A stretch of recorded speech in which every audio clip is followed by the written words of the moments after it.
Hello and welcome to Celebrant Training Scotland. I'm Lindy.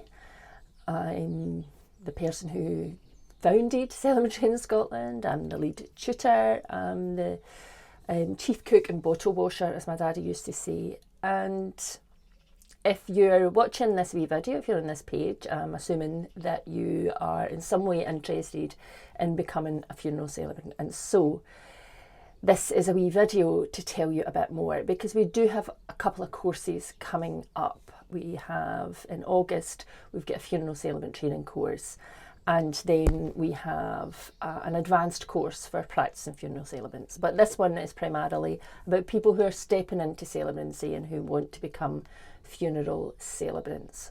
So where are we at in the calendar? Well, it's May 2023, and our last course finished at the end of April, so about 3 weeks ago I think it was, our last funeral celebrant training course finished, and we had 7 students in that course and it was all great. They did a great job, and one of them has already, I think he's got his first ceremony this week or maybe at the beginning of next week, so it's all good, and they're all out there doing what they need to do to be able to step into the world of ceremony. But for those of you who are considering stepping into the world of ceremony, and particularly considering coming and training with Celebrant Training Scotland, it would be useful for you to know a few things before you give up your time and your money, because there's a lot to think about. So,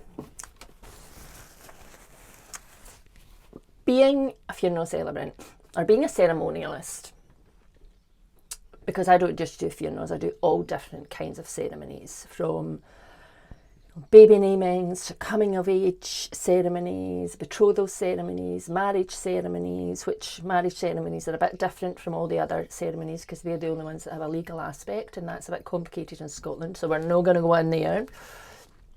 And I recently did a ceremony for somebody who broke up with her partner and was finding it difficult to move on. So lots and lots of different ceremonies, as well as end of life ceremonies. And it's very rewarding work. It's the most rewarding work I've ever done. And I've had a lot of jobs. I've had something like, 25 jobs in my life. And one of those was flying about in a helicopter trying to save people's lives. And this, I find, is actually more rewarding, because you are helping people at a much, much deeper level than you would think when we think about the word ceremony. It's often a kind of superficial level. We think about weddings and people dressed up and people having a good time, but when you start practicing ceremony, you recognise the power of it at a much, much deeper level. So it's very rewarding work, and both for you and for the people that you're serving, the communities you're serving, but it's also very challenging work, and it's not for everybody. And just because you want to be something doesn't mean to say you can or should be that thing. I would really, really, really like to be an astronaut, but I cannot and should not be an astronaut. That would be a disaster for mankind, never mind a step. So just because people want to be celebrants doesn't mean to say they can or should be celebrants. It's about being honest with yourself and thinking, am I right for this work? Can I deal with the challenges of this work? And can I serve communities in the way that they deserve, communities and families and etc. So, because you will often hear or see when you're looking into celebrant training about the skills that you need. You need good communication skills or good interpersonal skills and good listening skills and good writing skills. That's absolutely true. You do need those things. But for this training, because this is not, my training is not just about the practical aspects. It is heavy on the practical aspects. As somebody said recently, it's a belt and buckles approach, and it is, because I try to cover you know, the process right through from start to finish, so that you have a structure, you have a system that you can work with. And I'm a very organised person, I'm a very practical person, and so it is heavy in the practical aspects of the course, because I want you to come away with all the tools and the techniques, etc., to be able to do the work. But there's also this other side, which is just about the power of ceremony and the depth of ceremony and the spiritual aspects of ceremony. So I'm a really spiritual person.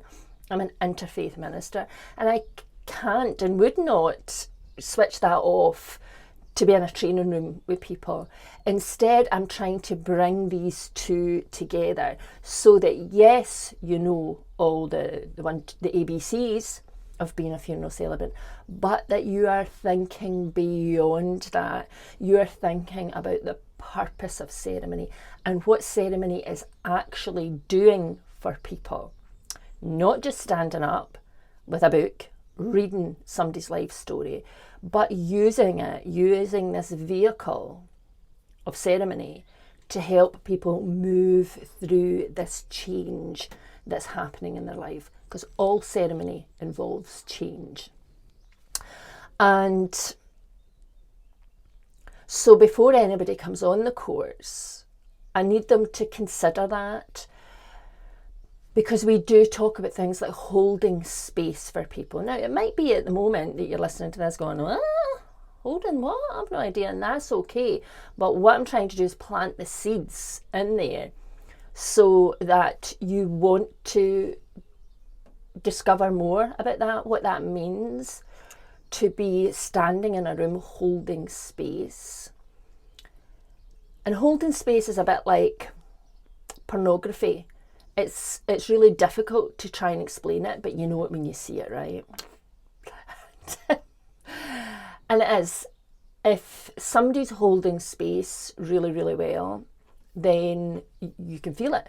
You can absolutely feel it. And we all, you know, if I bring it down to sort of ways in which we can all understand holding space, most of us have somebody in our life that if you went to them and you said, oh, you know, it was a really difficult day yesterday because I woke up and I had a headache and then I started feeling sick. And that person jumps in and goes, oh, I'll stop you right there.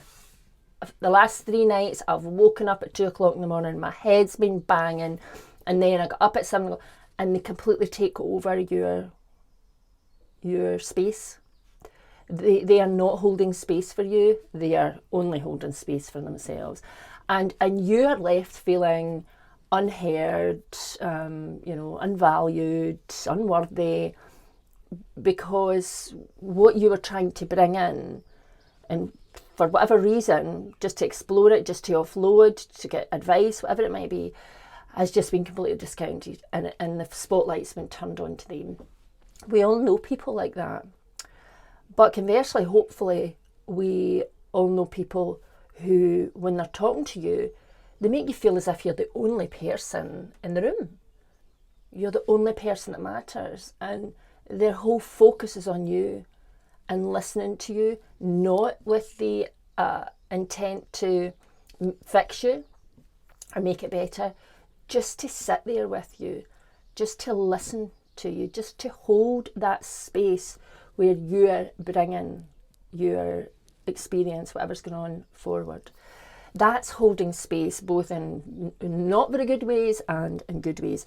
On a bigger scale, when we are talking about being ceremonialists, we are holding space sometimes for 50, sometimes for 200 people. And that's, of course, more challenging because you have to take into consideration the environment you're in, you know, the venue you're in. You have to take into consideration the mood, the tone that you've been asked to set for this ceremony, and the fact that there's all these different energies flying about all over the room with these 200 people or whatever it is. And you have to be able to, through your presence, change that energy in the room. And so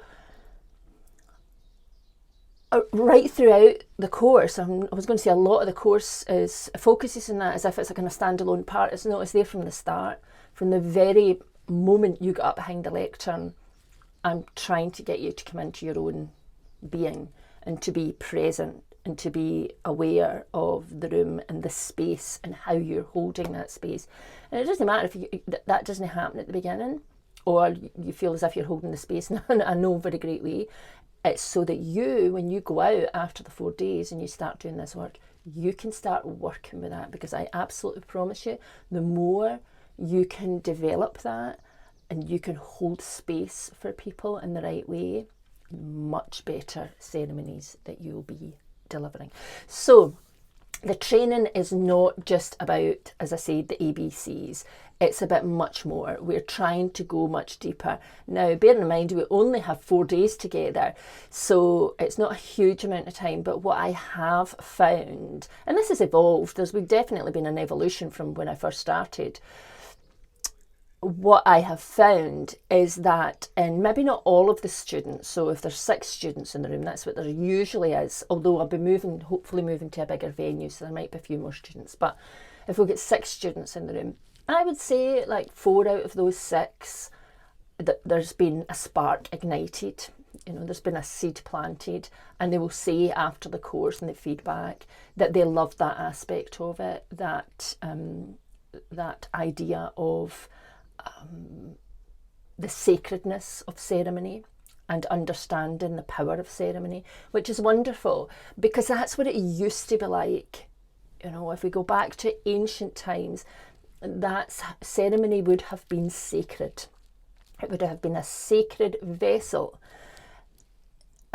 in which people could move through change that was happening in their lives, in their families, in their communities, in the calendar, whatever it might be. And so Celebrant in Scotland very much is in that,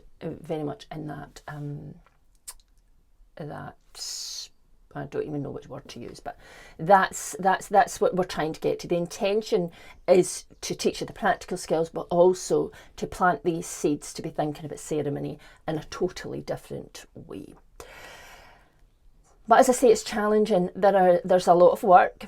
So we meet before the training on Zoom for a couple of hours, and we will be exploring the idea of eulogies and this telling somebody's life story as part of ceremony and the different ways you can do that. But for the purposes of the training, you're going to be asked to write a 20-minute funeral ceremony.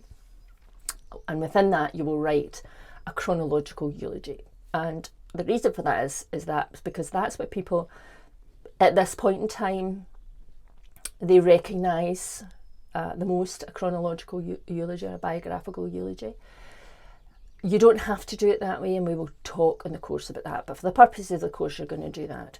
And so we start working on that before the course even begins, because to try and write a whole funeral ceremony in 4 days when you're just first starting is going to be challenging. Once you go out and start doing the work, you're going to have to do that. But we're not going to put you under that kind of pressure straight away. So you'll be given all the details of somebody's life, and you will go away and you will start to write the eulogy for that person's life. And then over the course of the training, you will add other elements into that, so that at the end, you've got this full funeral ceremony that you are going to go up and you are going to deliver in front of your peers. But this training is going to be a wee bit different, because what used to happen was, in the last day, in the morning, you would each deliver your full 20-minute cremation service, and then in the afternoon we would move on to business skills. That has just no landed properly with me. Like all my work, when I feel something's jarring or just doesn't land properly, I have to change it. And I feel we go from these beautiful ceremonies where you guys stand up and honour this life in such a beautiful way, and then we stop for lunch, and then it's into the nitty-gritty business side of it. I don't like that, so we're going to do it differently. So on the 4th day, in the morning, you're each going to deliver a 20-minute cremation service, and in the afternoon, you're going to deliver a 20-minute graveside service. So you're getting to see both of them. So rather than just getting the theory of the graveside service and talking through how it would be different You're actually going to be, you're going to take that one set of life story and you're going to create 2 different ceremonies from it, a cremation ceremony and a graveside ceremony, and you're going to deliver both. And then the business skills will be delivered in this model with me. You'll get access to lots of videos with me talking through all the different business skills, which I think will be much better, because one of the reasons I'm changing it is that bit's always rushed and we're always rushing up to the end of the course, and I don't like it. I want to slow things back down and do it properly. So, as I say, lots of work. You will be exhausted every night. You'll be exhausted at the end of the course, but hopefully, like all other students that have gone before you, you will come away feeling really prepared and with all the resources that you need, because you don't just have all your notes and everything you've collected from the training, but you also get lots of electronic resources afterwards. So you get example ceremonies, you get poems and readings and, you know, bits of snippets of information and advice and etc. that you can use as your questionnaires and things like that you can use when you're going out doing this work. But as I said at the start, it's not for everybody. So if you are thinking of becoming a funeral celebrant, I would urge you to, well, to talk to different providers by either phone or Zoom, and to ask questions. The times when people say to me, can I talk to you? And I say, absolutely. And we get on Zoom and I say, what, you know, blah, blah, blah. What questions do they have? Yeah, what questions do you have? And they go, I can't really think any. Have questions. You're paying a lot of money, and we're talking about going out and working with very vulnerable families who are going through one of the most difficult, if not the most difficult, challenges that they'll face in their life. And we need to make sure that we're going to be able to do that, and we're going to be able to do it to the best of our ability. So have changes. You know, what will I get from the course? How easy is it to go out and get work? What are the major considerations? What modes do you use to teach? I don't care what questions you ask, but they are all welcome, and I will do my best to answer them for you. But once you have all that, then it's a case of you sitting and being honest with yourself and saying, am I right for this work at this moment in time? Do I think I could go out and hold space for these families? Because this is not just it's not a public speaking exercise. This is not public speaking in any way, shape or form. This is something way, way beyond that, much deeper, much more profound, much more important, much more of being of service to people than standing up trying to inform people or entertain people or whatever it might be. So, I've prattled on a wee bit. That happens in the training as well. But if you are interested in becoming a funeral celebrant, if you are interested in our August course, it's running the 1st to the 4th of August, here in Perthshire somewhere, then get in touch. hello@celebranttrainingscotland.co.uk, and let's have a chat. Let's have a chat and see if we think that it would be a good fit. Right. Thanks for listening, and I'll speak to you soon, hopefully. Before.